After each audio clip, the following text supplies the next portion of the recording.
వి హనుమంతరావు సంచలన వ్యాఖ్యలు చేశారు. కాంగ్రెస్ పార్టీలో నిజమైన కార్యకర్తలకు న్యాయం జరగడం లేదని వాపోయారాయన.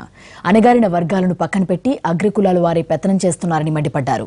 తెలంగాణ వచ్చినా సామాజిక న్యాయం జరగడం లేదని వాపోయిన హనుమంతన్న రాహుల్ గాంధీ ఆలోచన విధానం మారాలన్నారు. ఎన్నికల ఫలితాలు వచ్చిన తర్వాత మరిన్ని అంశాలపై మాట్లాడతానన్నారు విహెచ్.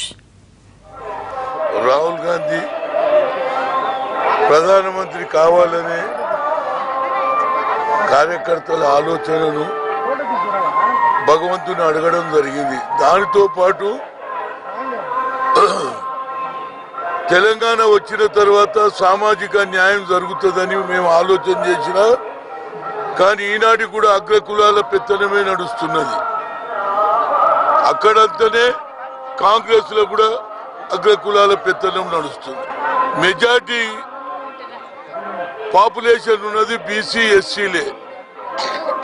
రాహుల్ గాంధీ గారు కూడా ఆలోచన చేసి ఎవరైతే మొదటి నుంచి కాంగ్రెస్ పార్టీలో లాయల్ గా పనిచేస్తూ కష్టపడుతున్నటువంటి వాళ్ళకు అవకాశాలు ఎక్కువ ఇవ్వాలి.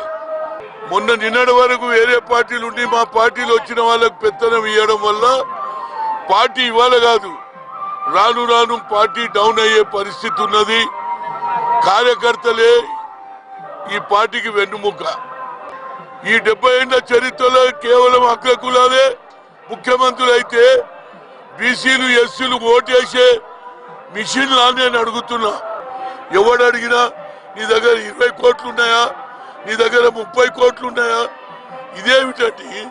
జీవితాంతం వాడు కాంగ్రెస్ లో పనిచేస్తాడు. ఏ పార్టీలైనా ఎన్నికలు రాగానే డబ్బులు ఎవరికుంటే వానికి ఇస్తే ఇక మరి కార్యకర్త మిగులుతాడండి. డబ్బులు ఎక్కడికే సంపాదించాలి.